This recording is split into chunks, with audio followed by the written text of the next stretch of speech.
So for yoga and for plant medicine is you will get answers, but many times it's not going to be what you want to hear and you have to make a choice. So during an ayahuasca, I thought of what was happening because I was having a hard time letting go and surrender. And I thought about that because the really famous Yogi Iyengar had said, when you can master Shavasana, you will truly understand yoga. The three main religions that create the matrix and rule the world are the religion of money, the religion of government, and organized religion. And you either get caught by all three or one of them. I don't think that they're exactly completely human anymore. Because people would say like certain things that happen, like, oh, how could another human being do that? Well, we have to think that some of these people are not human beings. I believe there are definitely people walking around that. So you are a medicine person just like myself. So how do you view the state of the world as a result of sitting with the medicine for many years? If you are new to this podcast, please don't forget to like, subscribe, and to share, because that helps us to be recommended in the algorithms. If you would like to support this podcast, please check out our merch store on Amazon with the brand Todd and Me. We've got some cool t-shirts, tank tops, hoodies, and sweaters. Link will be in the description of this podcast. And if you're now starting a spiritual journey, you would like to start a spiritual journey, or you're currently on a spiritual journey and you would like some help removing some fears and traumas, please hit me up on my Instagram at Adriano_246 and I will help you to get some magic mushrooms. Enjoy the show and stay tuned because we have some more great content coming soon. Hello friends, and welcome back to the Conscious Man 7 podcast. I am your host Todd Cave, and today we welcome first-time guest Katie Kamala Hailey, who is a yogini, a licensed integrative therapist, a certified holistic practitioner with 25 years experience, and the founder of the Food Forest Garden. She teaches people how to grow their own organic food and herbal medicine in their own backyard for healing and health. Katie recently wrote a book called Messages from the Medicine, Mother Ayahuasca Speaks, a memoir. And in this book, she delves into some of the messages that she received from Mother Ayahuasca.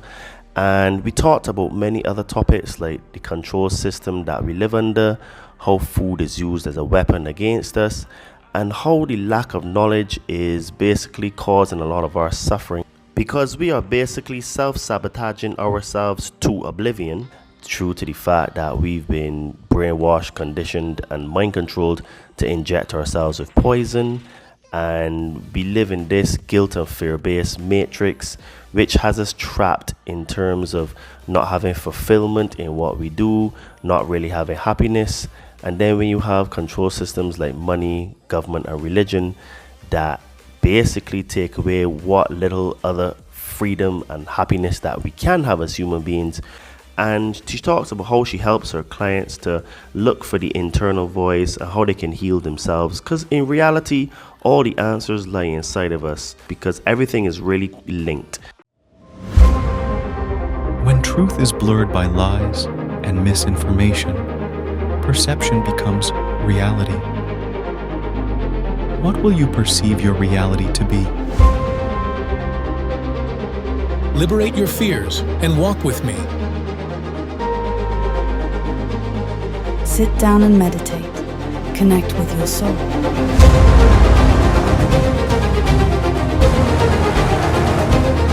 Be a monster and then learn how to control it. You gotta be willing to do the work.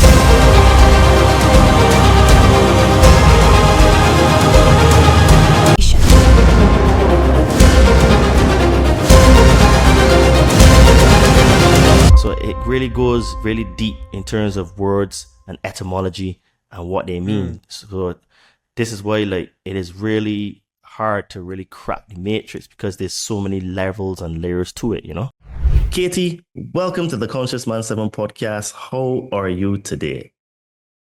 Thank you, Todd. It's wonderful to be here talking to a conscious man like yourself. I found you because I was looking at different podcasts, and I really like your guests and your style and everything that you're talking about, and that you're really working towards helping inform, enlighten and connect, mostly connecting with a like-minded community to really understand these times that we're in right now and how to prepare and how to take action so we can really, really understand and respond properly to the things that are happening in society right now.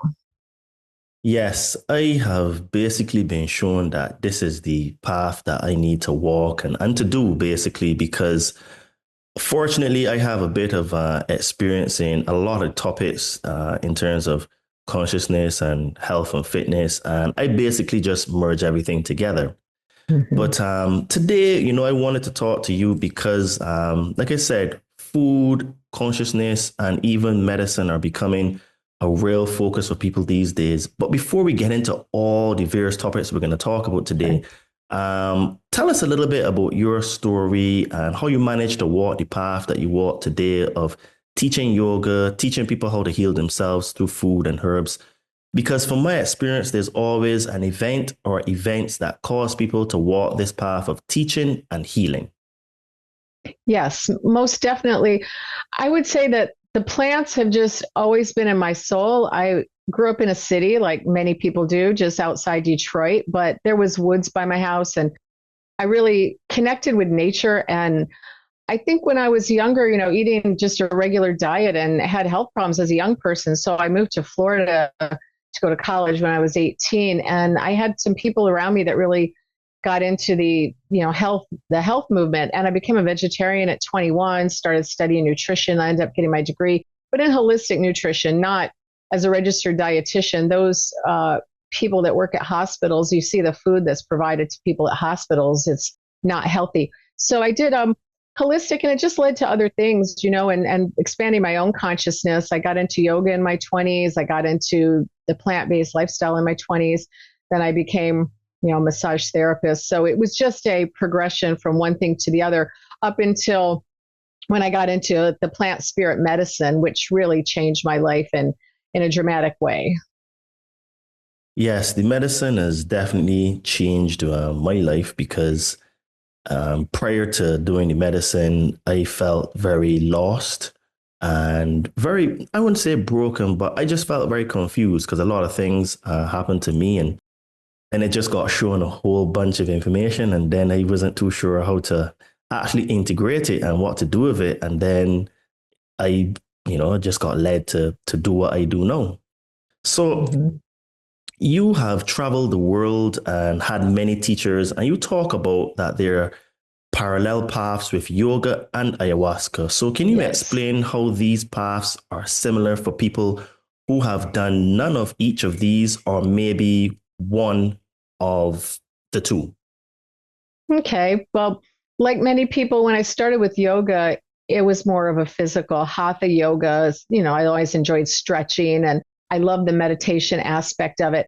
But it took years to really realize the true path of yoga: compassion, tolerance, kindness, the spiritual, which is more missing in the Western view of yoga. People want to do yoga for their health, but they don't see it as a real spiritual path, or they think it's strange because so many people grew up Christian in America. I grew up very religious. So, I question things too. Is this right? But the more that I got into it and the more that I got into the plant spirit medicine, I saw how much of a construct religion was. And that was one of the hardest things I'd say to break out of, because it's such a dogmatic belief system and there's a lot of fear attached. So the path of yoga is letting go of fear. I think the path of medicine is letting go of fear and expanding your mind to get rid of the judgments, to get rid of some of the past conditioning so we can see truth. So the yoga and the ayahuasca, both of them are to help us attain the truth for ourselves. And when we're living that path, we're going to have a harmonious relationship to each other and, to all of existence. We're not going to want to see the forest get cut down. We're not going to want to see violence and the things that are perpetrated in society. And so we're going to try to strengthen ourselves to become better human beings ourselves, so we can, create this world, and not a false utopia, but a real working every single day towards the good of ourselves and the good of being with each other. Absolutely. The thing is, I actually interviewed a yogini before, And prior to that conversation, I was like most Western people who thought that yoga was simply just stretching and standing on your hands. Right. But there are fundamental principles in yoga in terms of how you treat people, how you treat yourself, even your thoughts and your words Yes. and your deeds. And I find it very interesting that there is a bit of a parallel between ayahuasca and the plant medicine in general to yoga, because you, while in yoga there's a bit more of a structure, so you have a teacher, the medicine becomes your teacher. Yes. So there isn't really like a structure, so you end up learning a lot of the things that are principles in yoga, but maybe in not a very organized way, because obviously every time you do a ceremony, it is very much based on where you are at in your life, what you need to see, and you know what you need to do in order to improve your life. So I find it good to hear that you actually see that there's a bit of a similarity and that you actually teach those things. So what are some of the things then that you teach inside of your teaching, since you have this crossover? Because you probably can, like, while it may be in one particular, say for yoga, you can probably bring in some things from ayahuasca and say, well, over here, well, this is similar. So what are some of the things then that you were able to, or how are you able to transition in terms of conversations or in teaching people? Okay. Well, I taught yoga for probably about 6 or 7 years. I worked with a lot of private clients that I did the body work with. But when you asked me about how it coincided, interestingly enough, one of my first yoga teachers, when I was living in Orlando, she married a shaman. And she brought him to, then she had moved to Miami. So she brought him to Orlando and just gathered her friends. And I really didn't know anything about ayahuasca. This was 16 years ago. And I don't think too many people, it wasn't so popular like it is right now. And so she was the one that introduced the shaman. And I just went with an open mind, and I had such a beautiful experience. And I was really intrigued by it. And she had told us, don't look things up, just go and, trust and be open. So I didn't think it would be a path of my life for the next 16 years, but it certainly has been enough that I wrote, a book. And then that's another way to see how the yoga coincided when I was in Peru with an advanced yoga training I was doing. And I didn't go there specific to take ayahuasca, but really, when you go to Peru, it's everywhere. It's legal there. It's very popular there, and so it ended up becoming that way. Although the yoga center that I was at was very against plant medicine, and that becomes a big conflict in the book and how I navigated that. But you're right. Yoga gives you a system to follow to become conscious, to become aware, whether it's through meditation. And then when I went and spent 2 years studying Ayurveda in India, that's another parallel, because Ayurveda, and even if you look at Hinduism, it's a cosmology. So it's not just a belief system, it's based on the cosmos. And ayahuasca and plant medicine really is based on a cosmology as well, where you travel into these different dimensional realities when you're taking the medicine. And I think another parallel is with yoga.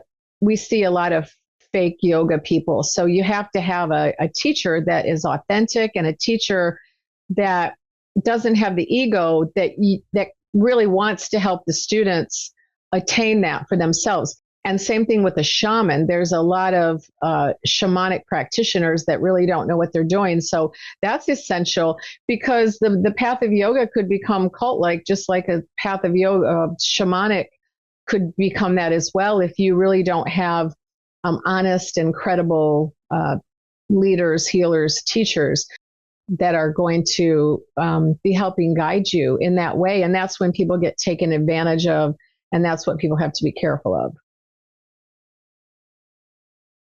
Absolutely.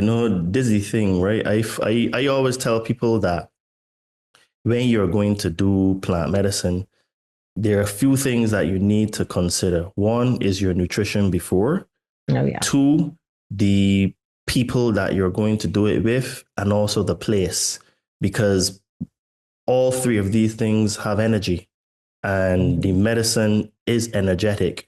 And you end up you go into the spirit realm. When you go into the spirit realm, it is a realm that you need to respect because it is not from this world.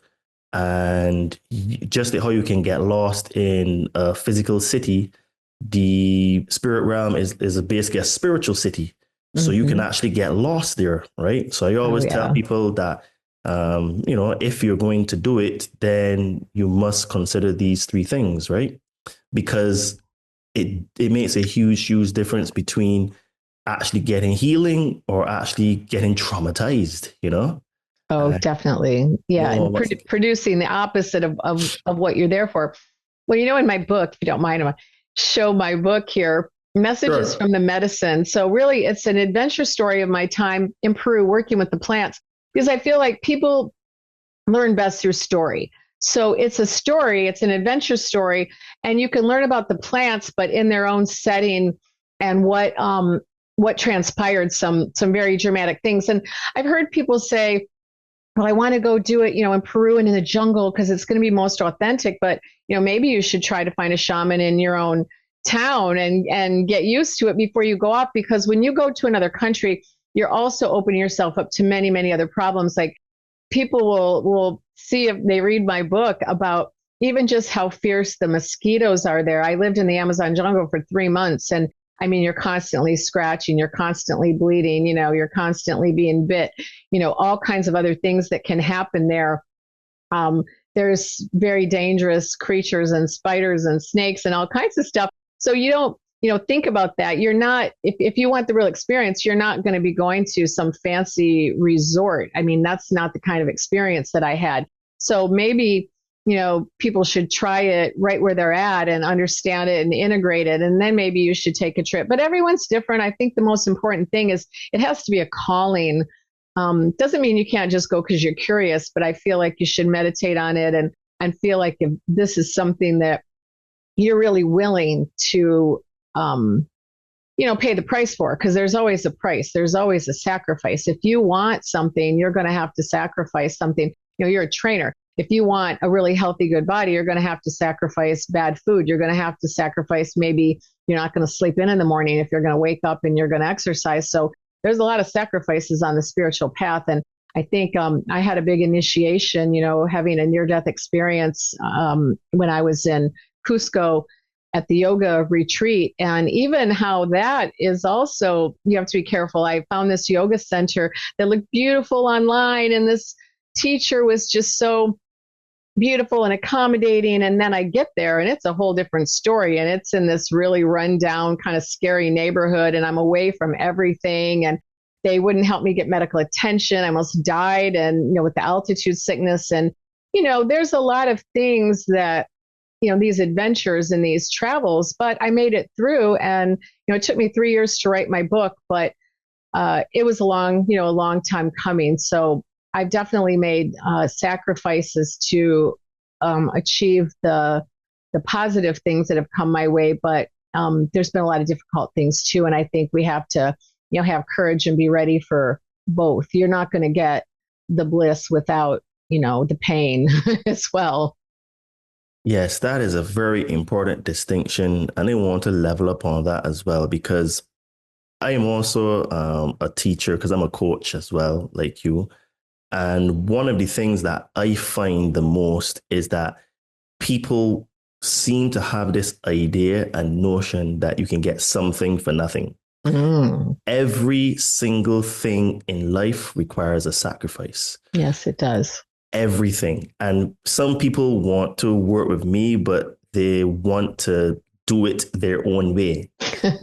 Then some people would want to come to work with me, and then they don't want to invest in themselves because they're afraid to spend money. So it's very important that people realize that even in the spiritual realm, or you want to improve spiritually, there is that same understanding and distinction that you have to have sacrifice. And just look at the most basic thing in the world, which is a mother giving birth to a child. She has to sacrifice having pain in order for that child to be born. And it is very similar to you. You have to go through some level of pain to become the newer or better version of yourself. So I just wanted to highlight that for people, because the spiritual realm, to improve spiritually, is exactly the same as getting into shape, learning a career, having a relationship. Every single thing requires sacrifice, you know? So Yes, it does. So can you tell your audience how yoga and the medicine has impacted your daily life, and how those have helped you to work with your clients and to help your clients? So the biggest thing with yoga would to, help in the daily life was help me to listen to the inner voice. And what I try to help my clients with is to find the inner teacher, is what I call it. So through silence, through listening to the intuition, that you're going to find the answer. The answers aren't on the outside. And with the ayahuasca medicine, the same thing. You have to listen, but also you have to obey. In Christianity and in religion, it's a lot about obeying God. You must obey God. And I mean, that was really drummed into me as a child. But, what does that mean? What's written in a book? Well, no, to obey is the soul. You're the still small voice within, which I also call the inner teacher. In Christianity, it would be called the Holy Spirit, or called our higher self. And you have to listen to that. But if your life is so hectic on the outside and there's so much noise on the outside, you're not going to be able to listen to the inner teacher. And when you go into an ayahuasca ceremony, you have to listen to what the medicine is going to say. And I think why my ayahuasca journeys over the last 16 years have been fruitful is because I listened to the medicine. But what's essential is usually what your soul is going to tell you is not what your personality wants to hear. So what does that mean? That means that you're going to have to go with your intuition in favor of your personality. And I would, my massage clients, that we would talk about things at length, and they would say, oh, I knew I shouldn't have dated this person, that it was going to be bad, but they did it anyway. Or, oh, I knew I shouldn't have maybe taken this job. I only did it for the money and it didn't turn out right. So you have the answers. You just don't want to listen to them. So for yoga and for plant medicine is you will get answers, but many times it's not going to be what you want to hear. And you have to make a choice. You have to say, am I going to go by the dictates of my spirit and my soul? And am I going to trust? Or am I just going to keep on going with the ingrained habit patterns of the personality that's going to take me down another wrong road? And no one can make that decision but you. It is true. And so I'm curious, because in my case, one of the things, the most profound thing that I have really learned is that everything is energetic. Mm-hmm. And what I put out into the world is what comes back to me. So in your case, what was the most profound thing that you learned? Because for me, what has kept being reconfirmed over and over and over is that, one, my thoughts create things. My thoughts create my reality. Everything is energy. And how I treat people is how other people treat me. And basically, and also how I perceive myself is how I end up showing up in the world. And then the world confirms that belief to me. So in your case, what were some of the most profound things that you've learned, either from yoga or the medicine, or both? Yeah, that's a great question. Now, if you're looking from a yogic perspective, that this isn't just our first lifetime. And I believe that to be true. So I think that with the medicine, and through yoga, had to heal a lot of things that were not just in this lifetime, but that go way back, because some of your addictions, your thought processes, your habit patterns didn't just develop in, this lifetime. So how, through using meditation and actually dreams and things that come to you symbolically, to really look at that and to break patterns. So these patterns are not, so easy. If it was easy, everyone could do it, because just because you could identify a pattern in yourself doesn't mean you alone are going to be able to overcome that. So I think the yoga gives you tools to overcome things. And when you work with the medicine, you also have to be a good student. So I would say to my credit was I decided to be a good student, and being humble is one of the things, is to take correction. When I would see something, if it was in a vision or, reflected back to me, taking complete responsibility for your life is number one. That you can't just blame circumstances. Yeah, that happened, but now what are you going to do? We have to be realistic, and we want to have some self-love, but we also can't make that be everything I do is okay and everyone else is wrong. That's not the way it works. We have to look at ourselves really critically, but yet try to be loving. And, the ayahuasca, and with the book calling Mother Ayahuasca Speaks. So ayahuasca is the personification of the divine mother. And not all of us were, let's say, maybe lucky to have the perfect mother, but in the divinity, mother is going to be someone who cares for you, nurtures you, but she's also not going to take your misbehaving. A good mother is going to put you in line. And that's what happens, is the divine mother and Mother Ayahuasca, the mother archetype, is going to not let you get away with things. It's going to really make you behave in the proper way, because it's for your own good. So the biggest thing I've learned is to be humble, to look at myself honestly, and to have the courage to make the corrections that are needed, because it's not easy. It is painful. This work of self-realization takes a lifetime, and maybe it takes many lifetimes in order to become right with yourself, right with spirit, and right relations with other people. Yes. Another thing that I learned is submission. Yes. Oh, surrender. Yes. And I find that as a man, I think that I wouldn't say it's more difficult, but because we have to go there and we have to make headways in the world. So we're the ones that have to lead. We're the ones that, if there's like a metaphorical forest, we're the ones cutting down. We're taking control and leading.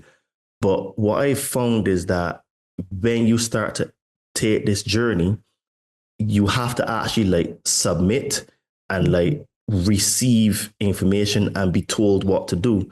And we men, we don't like to be told what to do. So there is a bit of conflict and fighting against yourself, right? And this is why I tell people that, you are the person that is self-sabotaging, because I recently they had someone that wanted to work with me, and she said to me she wants to correct her start and stop sort of mindset, where she would start something all the time and never stop. And then I said to her, well, you're gonna have to just let go. You're gonna have to say yes and let go, and then just trust.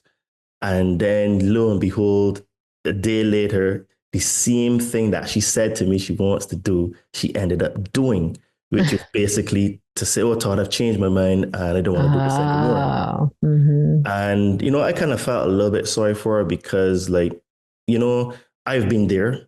That's exactly what I used to do, but not start and stop, but in a different way, where I want to be in control. So my thing was wanting to be in control, and hers was just probably not actually believing in herself to let go.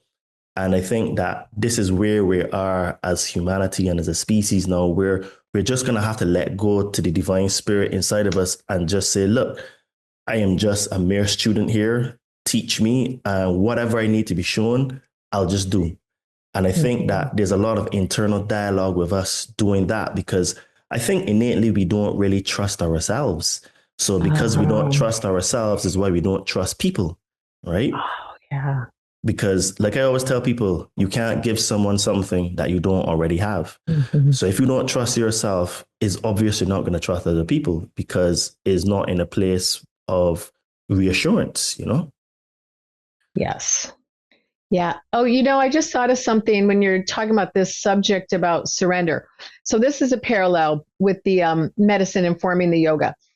So anyone that's ever taken a yoga class knows the last pose, right, in yoga is Shavasana. And that's just lying down, right? You're lying down, you're integrating everything that happened in the yoga practice. And what Shavasana means is corpse pose. So you're supposed to lay there and do nothing. So during an ayahuasca, I thought of what was happening because I was having a hard time letting go and surrender. And I thought about that because the really famous Yogi Iyengar had said, when you can master Shavasana, you will truly understand yoga. And when I heard that, I said, master it, you're just laying there doing nothing. Like, that's the easiest pose in yoga. But it's not, because if you can master Shavasana, it means you can completely let go to spirit. And that's hard. And I would say it took about 10 years. I probably participated in a little over 100 ayahuasca ceremonies. And I know it took like 10 years until I was really able to let go. So that is how strong that we hold on to control. And especially in the Western world, because we don't rely, we're in the American way, oh, you can do it all. You're independent, but we do need each other, and we're not quite as independent as we think we are. And it's very hard for that Western mind to let go. But I always remembered that, with the Shavasana pose, is that you can't master yoga until you can let go of control. Yes. And I think that you can't master your life until you let go of control. So I see a lot of parallels in terms of Oh, yeah. life. So let's transition a little bit in terms of food, because this is one of the things that is really dear to me as a fitness trainer and a self-taught person in food and nutrition. So why do you think most people in the world have no idea that food is one of the most important things in our lives and pay very little attention to what they eat? Well, that's a good question. I have to say that I really love seeing your dad on the podcast, and with his expertise, which is way more than mine about growing food, because he's still also in Barbados, right? He's still so many other cultures had a very pure relationship with food and growing the food, cultivating the food, cooking. Part of it is just that our society, especially here in the United States, has become quite lazy and is become, very hedonistic. So if you look at it in terms of yoga, right, that we've got these 7 chakras, we've got the 3 higher centers, we've got the heart, which mediates the instinct and the higher realms. And then everything else is survival. So the sacral chakra, is your food. You go underneath that, the Manipura chakra, the solar plexus, so is food. And then underneath that is, pleasure, your sexual chakra. And then the root chakra, which is survival or money. And so many people are stuck in the lower chakras, which is really just pleasure, survival, sex, those things. So eating becomes just this instinctive habit, like, oh, I want to, especially fast food, because it tastes good for maybe a couple of minutes. And then, they're not satisfied anymore. Or maybe the things that they do with addictions, they're looking for pleasures, but it really makes them feel bad in the long run. So without growing your food, without even cooking your own food, or maybe going to a farmer's market and appreciating the farmers that brought that there, they're just disconnected. So I think the answer to your question is that just people have a big disconnect, or even, young children, because I have a lot of here in my community now in Central Florida, a lot of farmers, and, kids go on a field trip and they don't even know where half of it comes from. And that's been going on for a long time with the food. So if you don't know where it's from, and you just have that disconnect, or even with, but food has become such a polarizing topic, and it's unfortunate. Everyone says, oh, my diet is right, or this diet is right. You should be a carnivore. No, you should be a vegan. I mean, I say I'm a plant-based eater because unfortunately, a lot of the vegan community has put out so much conflicts, and then they're fighting with the current. It's just ridiculous. You have to eat what your consciousness tells you to eat, what you feel good about. And we really need to stop judging everybody about what they're eating, and just try to think about the planet and think about I mean, for me to think about the animals, but I don't judge other people what they eat. I just want to eat the diet I feel like a compassionate diet that I feel I can eat that's not harming anything, including myself. Funnily, right? You talked about the vegan community. So I have my views on veganism, but I tend to be very balanced in when I try to express my views. And I tell people that all diets have pros and cons. And I tell people that with a vegan diet, obviously the protein part is a bit of a challenge and it ends up costing you more, right? Because you have to buy a lot more powders and you have to use a lot of soy-based products, which become a little bit more expensive, right? So I tell people all diets are good, all diets work, but they're pros and cons. But there's something in the vegan community, and not all vegans, obviously, because I find that people selectively hear what they want to hear. So I will repeat, not all vegans and not everyone in the vegan community, so that they don't come for me. But I have on an iron shirt, so I can take all the spears and the bows. But I have seen posts online where people, both male and female, will literally not date a person because they're vegan. And I say to myself, but someone's nutritional fancy, what they like, shouldn't really be a huge deal, but it should be in the characteristics and what is in the heart of the person. And I find that what you said is true, where a lot of vegans, again, not all vegans, but there are some vegans that are so polarizing that they wouldn't even be your friend, right? Yeah. And I think that's a bit sad, because when you start to understand that the entire system is being created to put us in more and more boxes, causes more and more separation because it is easy to control us. You see through the facade, but some people just hold on to a belief system. And what happens is that for some people, veganism is a religion, and religion is the biggest con that has ever been sold to humanity. And I just find it quite sad that we can't just live and let live. And if you are a person that is called and say, well, this is what you do that. But you shouldn't want to force your nutritional requirements or your recreational, what you like onto other people, which then is what causes the conflict, right? So I just wanted to highlight that, what you said is very true. And I've seen it where literally some people will not date a person simply because they are not vegan, which I find kind of mad. So I have a funny story is that, so my boyfriend now is vegan and he wouldn't date a woman that was not vegan. And I laughed and I said, oh, well, when you get in your 50s and the dating pool, there's a woman is small enough that I wasn't going to put that. But I did say, I wanted to be with someone who eats healthy. I think that someone who eats consciously, someone who eats healthy, I wasn't going to make that criteria, but he held out for that. And then, he met me, which I just like to say I'm just a plant-based eater because it works for me and I like it. Now I'm growing a lot of my own food and, I'm happy with that. But again, it's just, we don't need to have another thing to argue about because a lot more important topics right now are happening, which, I do want to get into a couple of things about some of the, the messages from the medicine, which are really important for all of humanity. There's some people that are not going to ever want to do the ayahuasca and they shouldn't, or any kind of plant medicine. But the messages that I got, there's some things that are definitely for everyone. And that's why I felt compelled. Honestly, I didn't want to write a book because it took 3 years of my life and I had a lot of other things I wanted to do, but I felt like it was my spiritual mission. I had kept journals. And so for me, I didn't need to write a memoir to express myself or to have some cathartic experience because I already had that. But I wrote the book to be really enjoyable for other people and to bring forth a message that I feel was my duty to bring forth about some things that are happening, which are going to be way beyond politics, way beyond the food we eat, way beyond our skin color, our all these things, like you said, that are dividing, because it's one thing that's happening that is going to inform and change all of humanity.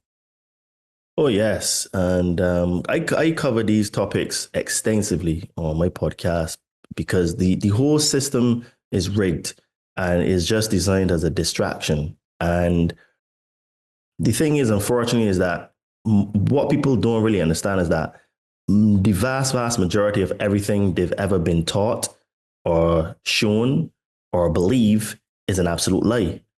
And this is why I say that the three main religions that create the matrix and rule the world are the religion of money, the religion of government, and organized religion. And you either get caught by all three or one of them. And the sad reality is that no matter how much evidence you can present to a person, they will ever believe. Because, and I've shared this story before where I've dated a Muslim girl before, and one of the things that got me really into like Islam in terms of understanding is I just wanted to understand like why she behaves the way she does. Mm-hmm. And when I started to really go in through the text, I started to devour the text, and I was like, this stuff is terrible, right? And I showed her. I'm serious. No, like, I know. I get people come for me, but I don't care because I've got the receipts, right? When I speak about things, I show the evidence, and I've shown the evidence many times before in all of these Abrahamic religions, but I digress. And I showed her stuff, and she said to me, Todd, I don't care if what you say is true. It happened in history.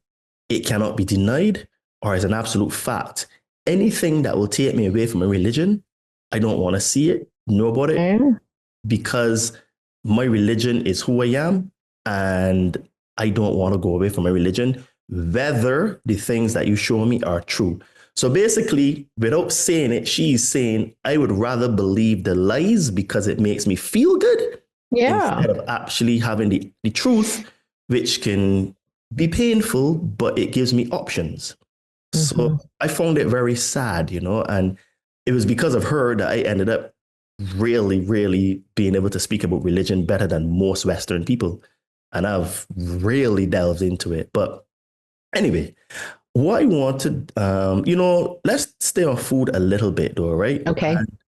Because this is actually one of your things, because you have your garden. And, studies have shown that the brain-gut connection affects our mood, our thoughts, and also basically in terms of our beliefs, because if we are in a bad mood and we're feeling sad, we get depressed, So how do you help your clients as an integrative therapist and certified practitioner, knowing that the food actually ends up creating, how you feel about yourself, and then how you feel about yourself can cause depression and anxiety and all those kind of things? Yeah, the old adage, you are what you eat, is actually, it's true. It's not just a saying. So in Ayurvedic medicine, everything that we eat, after we digest it, it becomes, part of us. So anything that you can eat that's, closer to the earth is going to be, is going to be, energetically and health-wise, it's going to be much better for you. So my food forest, my nonprofit food forest, is called Pineapple Peace Garden.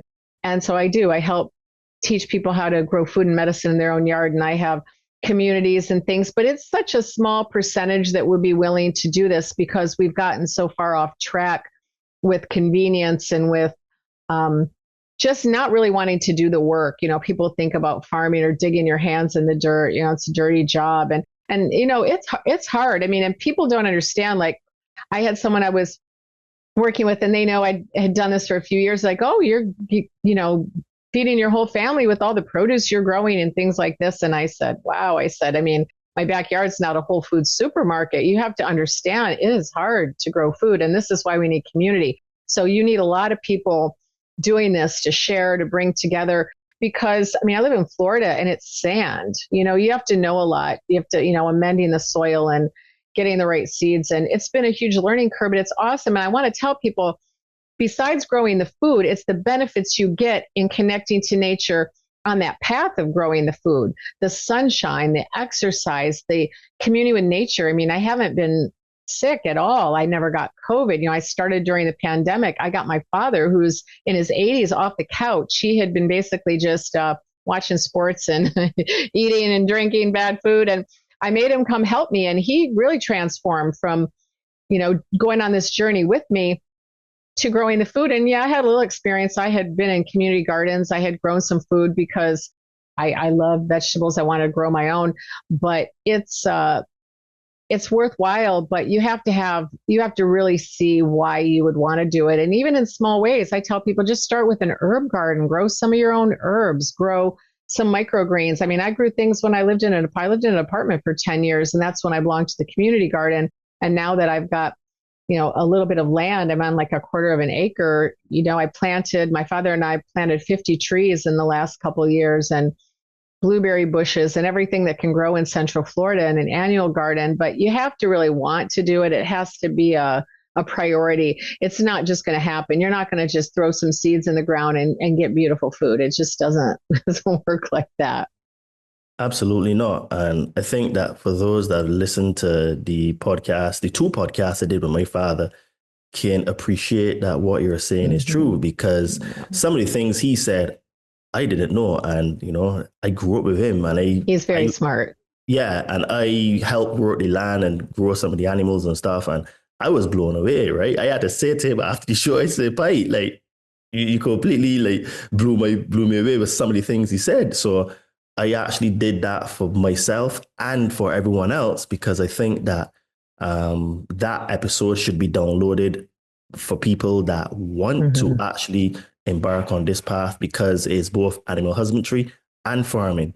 And when things come in the world, then you're going to be looking for that information, and all of that information will probably be scrubbed from the internet, because censorship is real, and the controllers that shouldn't be, they don't want people actually improving, having a higher level of consciousness, eating healthily, and fulfilling their highest potential. Yeah, definitely. So, even herbal medicine as well. When I moved, my nephew was helping me, and he said, I have a lot of books and holistic health and herbs and plants. And I owned an aromatherapy company for 18 years where I work with farmers, mostly in Europe and India. I've spent a lot of time in India. And he said, my nephew, because he's young, right? He was like 18. He's like, well, if you've read all these books, why do you have them? I said, well, because these books are the truth. And now you look up an herb or something, and you see all these big companies that come up, and WebMD saying how dangerous a particular herb is, or all these things, which I know isn't true. I have a certification as a community herbalist, and all my aromatherapy training for years. I studied clinical aromatherapy in France, like over the course of a couple of years too. And this information is definitely being suppressed about your own natural health and healing. And if you have books on these things, don't throw your books away. We don't know what's going to happen, but you're not going to be able to access a lot of this. And I was just, and of course, a lot of this happened during the pandemic, but really just shocked at how, when you look things up, you used to be getting, herbalists and other people. And now it's just big businesses that you can try to pull up these herbal sites and things that are just very commercialized, that they're just trying to sell you something. They don't really want to give you the information to do it yourself. Yeah, including the seeds, because unless you're getting heirloom seeds, you're getting hybrid seeds. And, like I was in Barbados, and I had a couple of oranges, and I said to my mother, I said, like, look, you see, there's no seeds in these oranges, right? And the local oranges having the seeds, right? So it is very true that you need to, understand food and try to get as organic as possible, because big corporations own the patents on the seeds anyway. So even people that think that they're eating the healthiest or organic may not necessarily actually be eating organic, because it's all hybrids, Yeah. So you help people with their nutrition, and you do that using Ayurveda. So can you tell, because you said it is to do with cosmology. So can you explain a little bit more what Ayurveda is and how it helps you to design, say, the healthiest meal plans for people? Well, with Ayurveda, it's a very old system. The rishis, who were, you could say, maybe space people that came from space. I mean, they don't really know exactly what the rishis, but the rishis were like higher beings of consciousness. This is in the golden age of India, way, way in the past. And they brought this through the scriptures in Hinduism. So, Hinduism, I feel like, it's very misunderstood. It took me probably 10 years and many trips to India to even wrap my mind around it as a Western person, that it is based on a cosmology and based on nature. So you have something called a dosha, which is how fire and water and earth and all these come together, because that's what we are made of. We're made of the planetary, the elements. We're made of the elements. And so it's very hard to explain it in a quick way, but there's quizzes and things you can take to find out what element that you're more attuned to, and that would depend on what type of food that would be best for you. Or even simply put, and we can say this easily about eating along with the seasons. So when the summer, when it's very hot, especially in Florida, you want to eat foods that are cooling to you. So that's when you're going to be eating a lot of the juicy, fresh, cold fruits like a watermelon or a mango. You're going to be wanting eating foods with a high water content. But when it's colder, you live in a cold environment, you want to eat warm, nourishing food. So that's when you're going to go with the lentils and the stews and the soups to warm the body. So it works with nature and it works with your own individual constitution. And then it helps specific conditions. If you have the kind of digestive system that's inflamed all the time, which is pitta, means you're going to want to do things that pacify pitta. So lavender would be an essential oil that calms you down. Or the coffee, for example, coffee and spicy foods or alcohol are very stimulating. So you would want to lay off of those for a while, and you want to be doing things that are soothing. So it's really like a balancing act. If you have too much of one, you're going to use a food or a beverage or an herb that's going to, balance it out. But, the same thing with Ayurveda, that people have to prepare some of their own foods. They have to think about things, and it's not just like a quick, easy fix. This is why you see things like pills and injections, because it's something that's easy, but these shortcuts are always going to have some kind of repercussion along the way, because unfortunately there are no shortcuts. There's no shortcuts to financial prosperity. There's no shortcuts to good relationships. There's no shortcuts to our health. So when you're looking for a shortcut, there's going to be something that's probably going to be some side effect or something that's not going to be very valuable, to you. So that's what I believe about the nutrition. But for Ayurveda, there's all kinds of good books, and there's things that you can look up online. There's quizzes and just see how much, you resonate. And it's a path. It's not something that you're going to understand right away. It's just like anything, like a martial arts or like a yoga. Same thing with the Ayurveda. You have to understand the system. You have to be somewhat probably intelligent to understand it and to integrate it. So that means it's almost like a system in terms of figuring out what are the right things for you to eat. And then you mentioned in terms of seasonality of fruits and foods, I guess. Yeah. So is that basically how you go about like designing nutrition plans for people and stuff like that? Because it is like a system based on the cycles that we go through on the planet? Well, seasonal cycles. I'll give you an example. So I have a friend that has a big food forest. He's a raw foodist in Costa Rica. Well, people that want to go on that whole raw food journey, if you live in Costa Rica, it's going to be very easy because you have all the sun, you've got the water, you're eating it's a hot climate. So to survive on a lot of fruit diet and on raw food, you can be pretty healthy for the most part if you're living there. But if you're living in the Catskills in New York where it's cold, if you try to do a raw food diet living in a climate like that, you're not going to be satisfied. You're not going to feel healthy. You need to have a warm, nourishing diet. So where you live is going to be very dependent on the kinds of food. This is why I believe like the raw food movement really took off in South Florida, because look at the climate, or in Los Angeles or Southern California. But it didn't take off in other places or other countries as much, because if you don't have a climate that's conducive to that, or you're even not getting fresh, you're not going to be able to get this fresh food. It's going to have to be imported from, the other side of the world. So if you could eat what grows locally, you're going to be, and that's not even Ayurveda. That's just that's just common sense. You should try to eat things that are growing local to you and in season.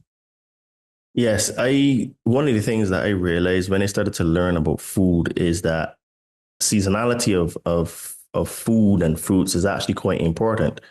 And because we try to eat the same foods all year round and the same fruits, I've realized that contributes to actually some of sickness and stuff, because like you said, if you are living in a colder country, then you actually need things to keep you warmer, right? You need, and raw foods may not necessarily work for you, So it is almost like, in terms of, like I said before, all diets work, but there are pros and cons. But then there's a little bit of nuance. Then it also is important to understand where you live. That determines then what your nutrition should be, because if you're living in the Antarctic or the Arctic, you will probably have a very high fat diet, because you can be eating like whales and seals and all those type of high fatty foods, which is why the Eskimos are able to survive and to live. If you try to give them loads of fruits and veg, they probably may not really survive very well. So I think there's a big distinction that people need to make, Yeah. So, and being connected to our own cycles. But again, we're not really celebrating nature anymore as far as the equinox. I mean, there are certain people that do, but the equinox and the solstice and things that it was the time to plant, a time to harvest, a time to have certain celebrations that were in alignment with this, like you said, the cycles of the seasons. And so when you had certain fruits, I mean, it was really a treat, because that's the only time you got them. Maybe it was in the summertime. And now, people have just gotten kind of hedonistic and spoiled to be able to get anything you want at, any time you want. But just because you can, they say, doesn't mean you should. Absolutely. Absolutely.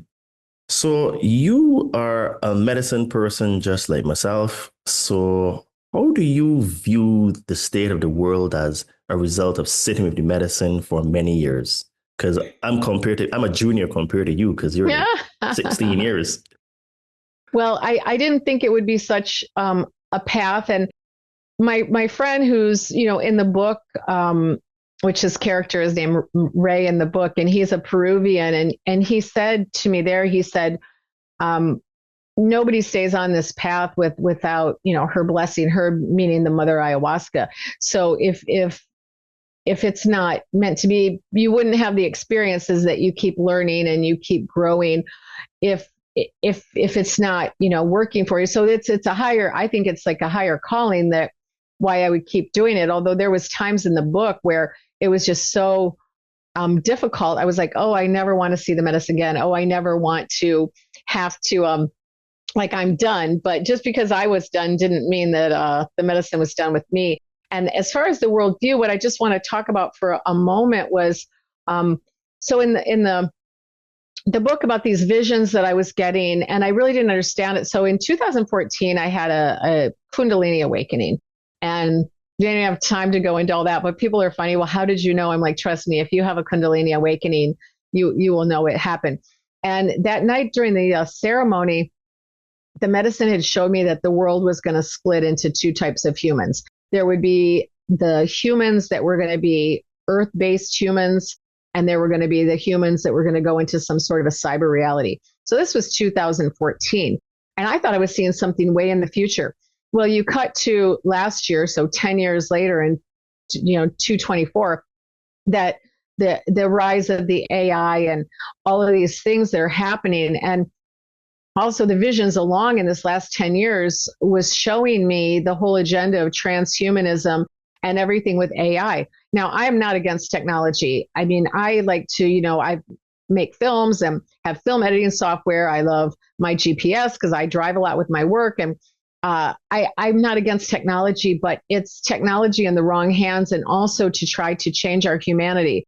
And there's an author I really like. I just bought his book, Greg Braden, and his book, Pure Human. And he talks about how we might be the last generation of pure humans, that a lot of people are going to go down this road of these enhancements that are going to make us not human anymore.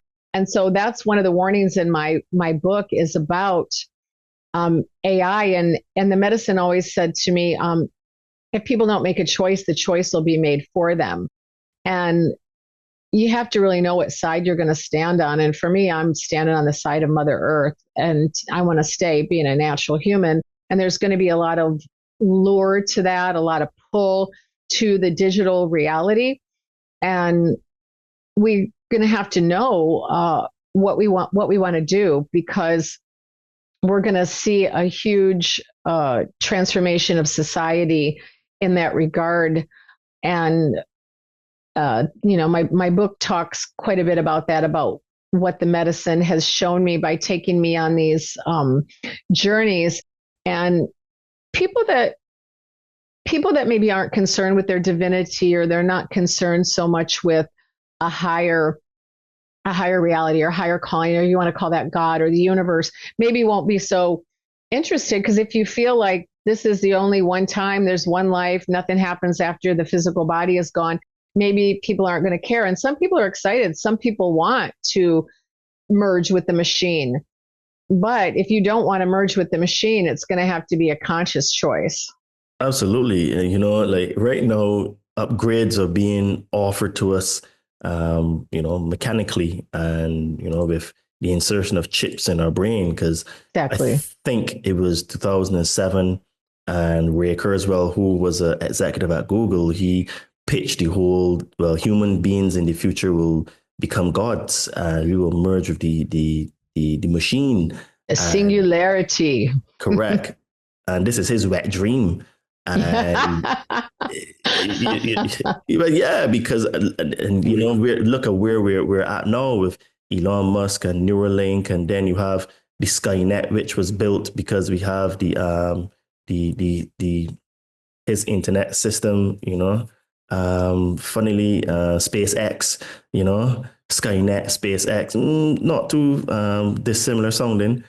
And this is true because the actual way you would do the upgrade is through spirituality and consciousness.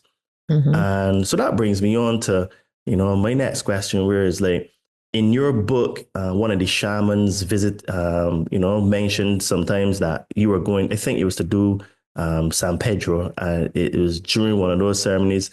He said that sometimes during the ceremonies, the sky people, quotation marks, would come visit. So what are your thoughts on this phenomenon of extraterrestrials? And, they talk about the sky people, and all these indigenous cultures have that similar belief. Yeah, they do. When I was in the Andes, and they had the Snow Star Festival, and they've kind of put together a lot of different, they include the Christians, and they include the indigenous people, but it's relating to the Pleiades, the constellation. And it's a huge, you go up 16,000 feet, and they stay up for 3 days, and they dance and they sing, and they are connecting with that. And I definitely, believe in other life forms, although most of my ceremonies, I've not really seen, a lot of things that people have seen. I've not seen any kind of demons. I've not seen any kind of extraterrestrials, anything like that. I have seen a lot of like tribal entities that have worked on my physical body to heal things, things from the jungle. And I've seen a lot of sacred geometry, and definitely had visuals, but that's just kind of, for me, not the way that the medicine works. But I do feel like there's definitely other entities at work, and other, space beings or things like that. Some, I'm sure, just like humans, some that are benevolent, and some that are definitely malevolent, which they don't want to see the human race progress. And I do feel that technology was definitely not just thought up by humans. We didn't go from, horse and buggies to, you know, where we are today, just on the brain power of a human being by itself, that there's been other entities that have brought this technology. And I feel like a lot of like the quote billionaire people that have got where they are, I feel like they've kind of sold out. The medicine showed me one time, and I guess they used the term, these people have been compromised. That's the term the medicine gave me. They've been compromised. So not only have they maybe compromised some of their morals or some of their humanity, but I don't think that they're exactly completely human anymore. Because people would say like certain things that happen, like, oh, how could another human being do that? Well, we have to think that some of these people are not human beings. I believe there are definitely people walking around that are not, or they've also been compromised by some sort of, demonic spirit. That's not talked about a lot in our culture, but I've seen that, and I had a way of, I could see like a news story and see somebody that had created some kind of, done some kind of heinous act. And when I looked at their eyes, I could tell that wasn't just really a human in there, that there's something else that takes on these people that this happens to. So it's very real. Evil is real. These dark spiritual entities are real. I talk about that in my book, that I've had psychic attack when I was getting to a higher level of consciousness, that these things have happened to me. So I've seen this, and the scariest things that have happened to me have not been during an ayahuasca ceremony, but have been when I've been on a very high plateau in my regular life, and things have showed up, and I've had to have a lot of courage and again, protect myself, have ways of psychically protecting yourself, so I did not become, affected. Just like we have to protect ourselves to not get sick, whether it's keeping our immune system up, and you look at your divinity as some type of spiritual protection system, you have to keep that up, because you're going to be susceptible to these forces. I'll just call them forces. Absolutely. Like a lot of people, I think, is because of religion that they think of God as this etheric, mystical being in the sky in some magical etheric place that's sitting on a throne with a staff and a long white beard that is basically going to hammer you and punish you when you don't actually follow and listen to what it says, because God is really an it, right? It's both masculine and feminine energy. Mm-hmm. And I think for that reason that most people, they don't understand that the spiritual realm is real, because we connect through it every day through our dreams. And, I find that dreams can be very powerful sometimes in terms of messages and stuff. So let's talk a little bit about the messages that you received from the medicine and what you go into the book and stuff like that, so that people can learn some of these things. So one of the messages, or what's happened, is through having kind of an ego death experience in the jungle, where I went into this black hole. And it was quite scary, because I had left my body, in a ceremony, when things get kind of intense, I would open my eyes and I could see the shaman. I mean, even though it's dark and I could see people in the room, that I could not get back into my body. And that was an experience I had never had before. And finally, I came back after a while, this song, which the Icaros, which is these medicine songs, and it brought me back into my body. And I was so grateful. So, and I had said to another character in the book through the story that I had the exact opposite. A lot of people will have a death experience and they go to the white light and they don't want to come back to the earth because the earth is not good, and they're going to be happier in this heavenly realm. But for me, I was so happy to come back to the earth. And I was really changed after that experience, because even though we have so much conflict on the earth, and we have genocides, and we're having a assault against nature and all these terrible things that happen, but that's the human beings not being self-realized, or not, the human beings have to take accountability for that, because we do live on a beautiful planet. We live on a beautiful earth, and the problems that are here are because of us. And I was so happy to be back into the earth and back into my body. And I had an appreciation, for my life, for my faults, my weaknesses, anything about me. I was so happy to be me. I had never been so happy just to be in this body, to be there. And I was thinking after I got back into, I was like, oh, I'm home. And I'm like, I'm in a Maloka in the middle of a jungle, people I don't know, but it was my home. The earth was my home. And I felt such a gratitude and such a love for the earth and to be back here, that I didn't want to be in some spiritual realm. I wanted to be here on the earth. And I think I made a commitment that time to, do what I can in my own small way to find that appreciation. So for me, a lot of, growing food or sharing that with other people, or the plant medicine, and educating people about that is one thing I can do to honor and respect Mother Earth in that way. So basically, the messages you received from the medicine were to be happy that you're on Earth. Yes. And then don't try to escape it. It's a great place. Love it.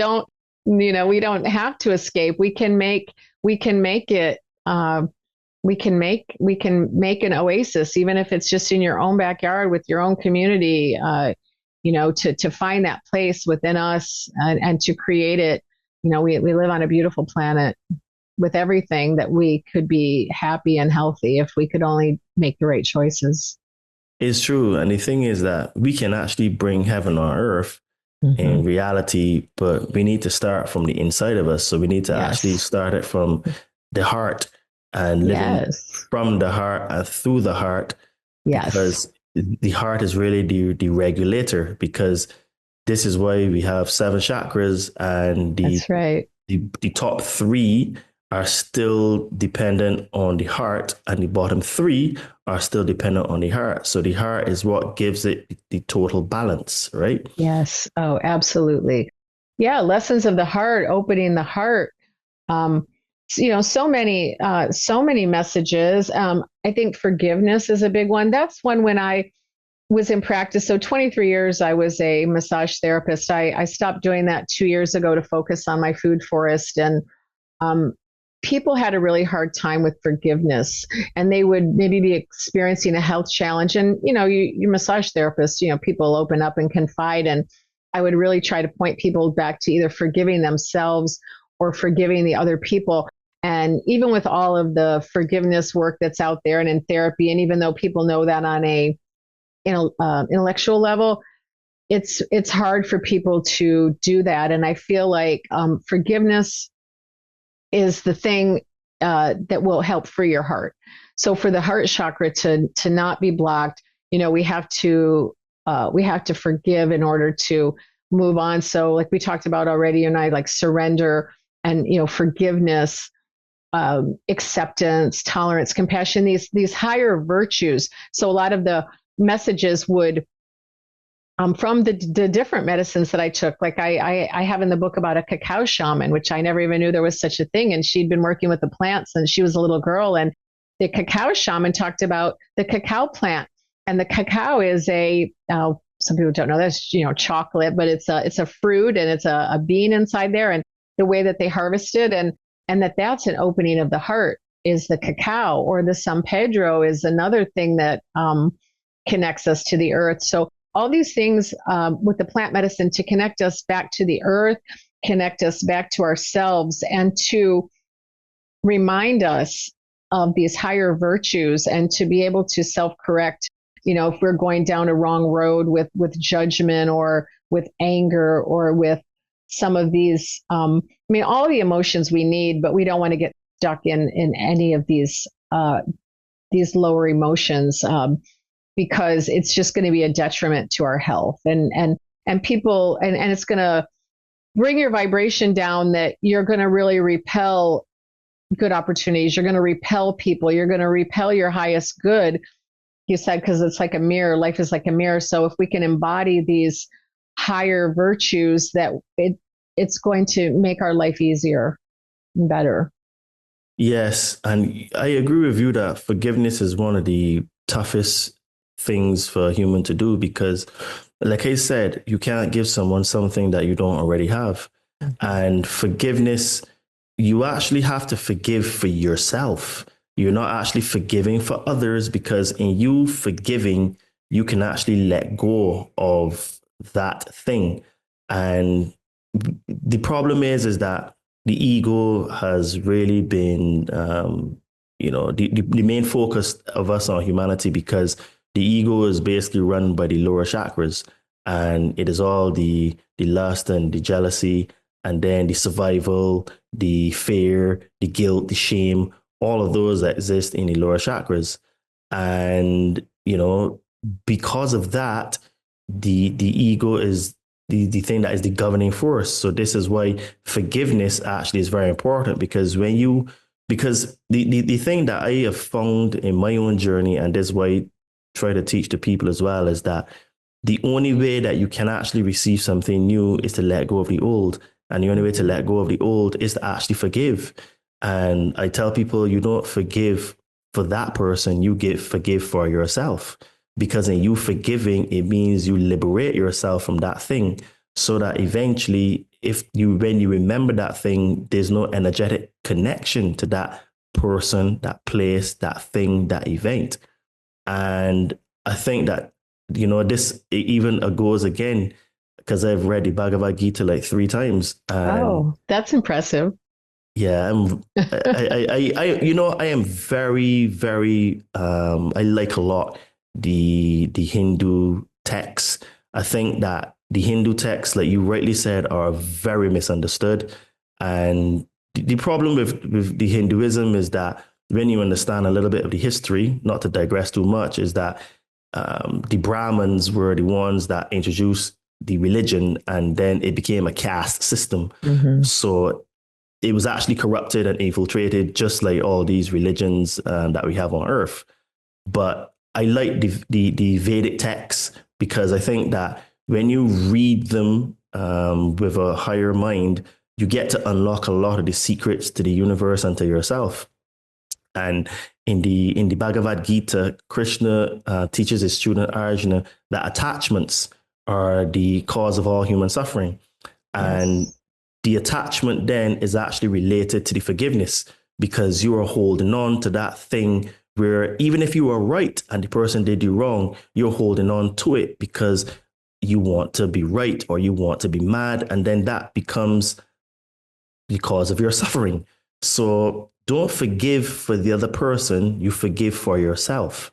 And then what will happen is that when you forgive yourself, you by default will forgive them. And when you forgive them, it means that others will forgive you because we are both the villain and we're both the hero or the savior.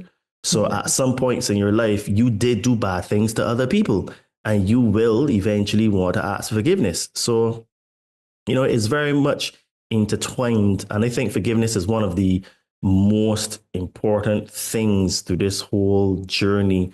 And even like making mistakes, you have to forgive yourself for making mistakes. Oh, yeah. Yeah, that definitely relates to yourself because there's so much mental health, problems right now. And people just being unhappy with themselves or trying to be like other people or trying to mold their outward appearance. But that's only going to work for a little while to make people happy because really what you're not liking is what's inside of you. And that's a lot more difficult to change the inside of you than it is to change the outside of you. But that's ultimately, the accepting yourself and trying to just trying to accept yourself, but yet not let yourself off the hook. Like you still want to be trying to improve every day because that's really what keeps us going. There's no marker that says, okay, I'm here now. Everything is, perfect. We have perfect moments, but we're not perfect.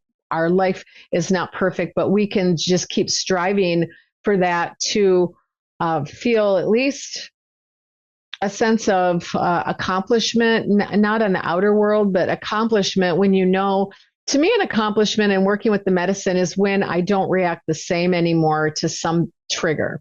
So when you're able to grow inside yourself and the things that used to bother you don't bother you anymore, you know you've accomplished something. That's a measure along the way. And you can't buy that. You can't buy that. You can't make that up. You can only earn that by your own self efforts. Yes, I agree. This is why, what you were saying in terms of be happy with yourself, that message has been corrupted as well, because it has actually been infiltrated to tell people to settle for mediocrity, because basically loving yourself isn't just accepting who you are, it is actually challenging yourself to be better and to improve. Yes. So yes. you can be a very fat person and still love yourself, but still have the integrity to challenge yourself to say, okay, I love myself a lot.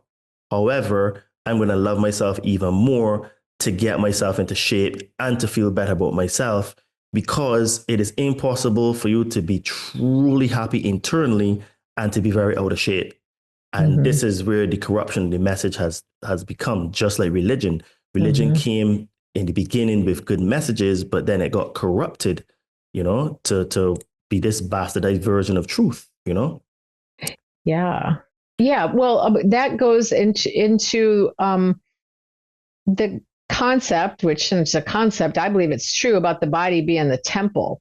So, there was, I don't know if you remember, he used to be on, had his shows, Anthony Bourdain, who unfortunately is no longer here, but he had his problems with addictions and depression. He was the one that was, the chef and the food, and he took people all over the world to, I don't remember the name of his show, but he used to say, oh, my body's not a temple, my body's a fun house. But that didn't turn out very well, just eating everything you want, drinking everything you want, treating yourself that way, smoking.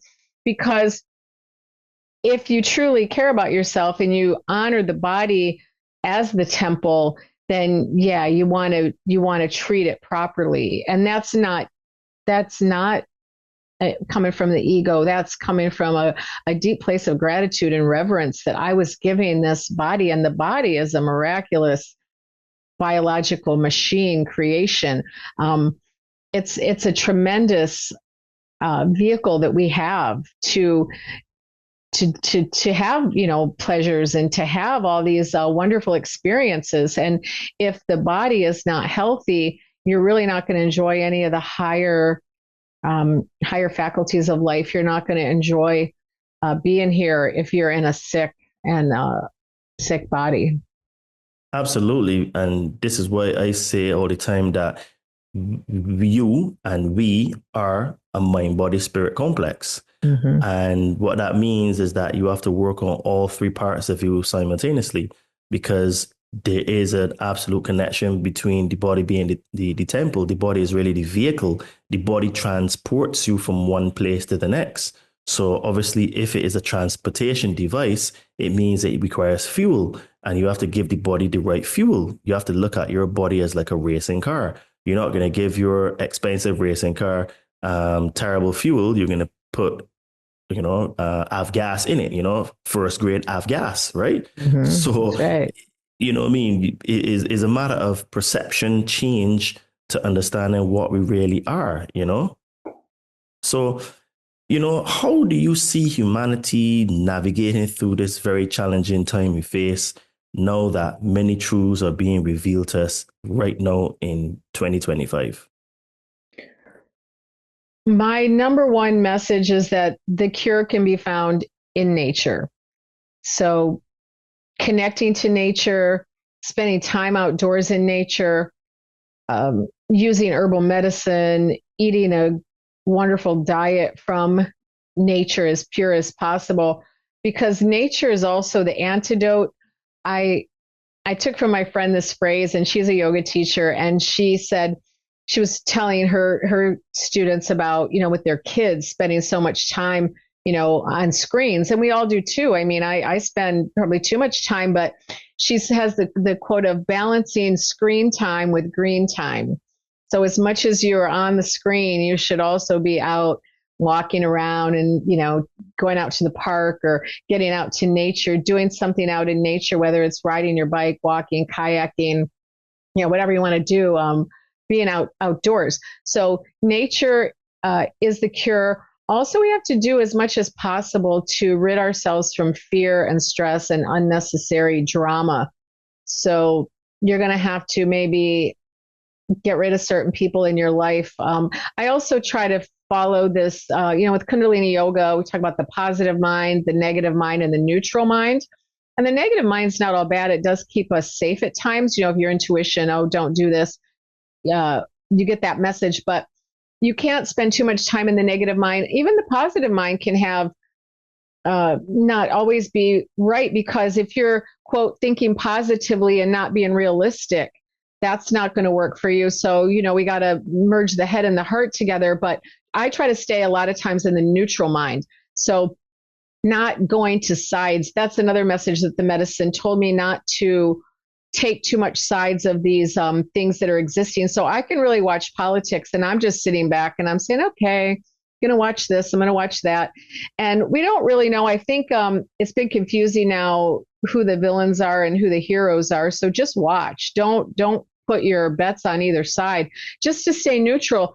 And I'm always finding myself just trying to be more of an observer and using the neutral mind to just say, okay, I'm going to sit back. And, with meditation, we're taught to just observe our thoughts, observe our breath, not to attach. And that's really I'm trying to live my life, is to maintain some sort of neutrality, or like in Vipassana meditation, we talk about equanimity. So equanimity, being equal, not going off on either side. And I see that a lot in society. People are picking a side. And like you said, whether it's religion, really sticking to it, even if other facts emerge. And you feel so much better. Like I don't feel stress about what's going on, because I'm just doing what I can in my own purpose. And that's enough. And if we could all just pick one thing that we could be passionate about that could help other people and do that, because a politician is not going to save America or this country or that country. Only the people of the country coming together can save that country. There's not one person. And I don't think we should give that person blind faith. And I don't think we should also send hatred because we don't agree, but we should try to do what's available to us to make the world better, because it's not going to get better by the outside forces. If anything, it's going to get worse.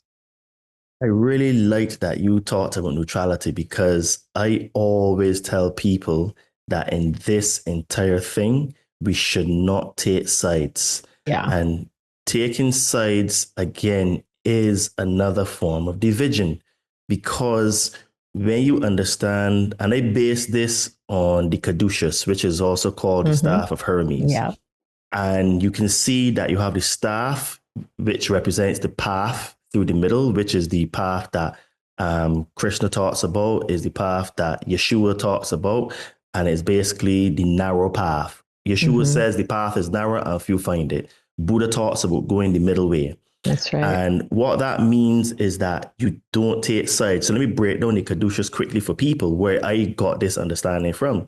So you see the two twisted serpents, and the two twisted serpents represents the tree of good and evil and of knowledge, where when you see on one side of the staff, it is good. And then on the next side of the staff, the serpent is bad. And that is what goes on in the system of politics, religion, and with everything in this matrix, where sometimes there are people that do good things and other times they do bad things.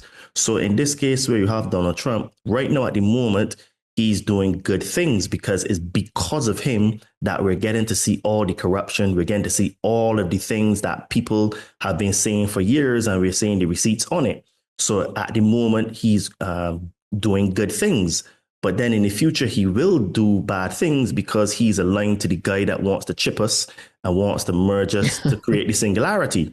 So I tell people we can't choose sides, and you should be able to say, well, right now he's doing good things. And then when he does bad things, you say no, or then he's doing bad things, and you just be neutral. You don't take sides, because the taking sides is playing the game of polarity, which is what is creating the false matrix. So the false tree is actually the tree of division of good and evil, but the tree of oneness is represented through the middle of the staff, which is the path that people need to take.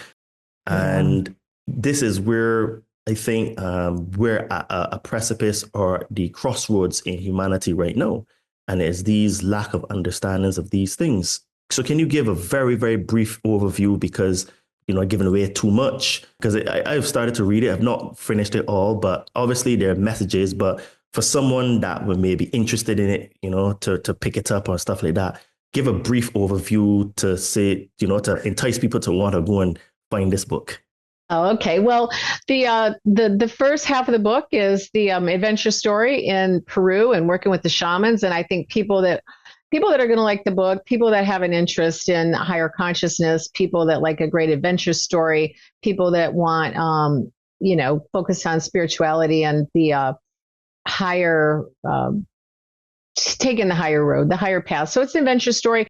And then it goes into, seeing that these twists and turns in our lives are not necessarily detours, but they take us, my life took a lot of unexpected turns, which if you would have told me before the pandemic, I would have never believed it to happen. But I really tried to go with what spirit said, what the medicine said, and it really put me where I needed to be. And I just want that for each person to be able to understand that they are on the hero's journey or the heroine's journey. And that's what the book is about. And they're on that same journey, and to maybe find some hope and find some commonality through seeing my story, and that they're going to really focus on their life's purpose, which is what led me to that, which led me to starting the nonprofit and the food forest, and really finding my mission in life of where I felt like I could be of service. So it's about connection, community, service, great adventure story. And I really, like I said, I spent 3 years writing it. It's my second book. I wrote a book called A Diamond for India, which was about the culture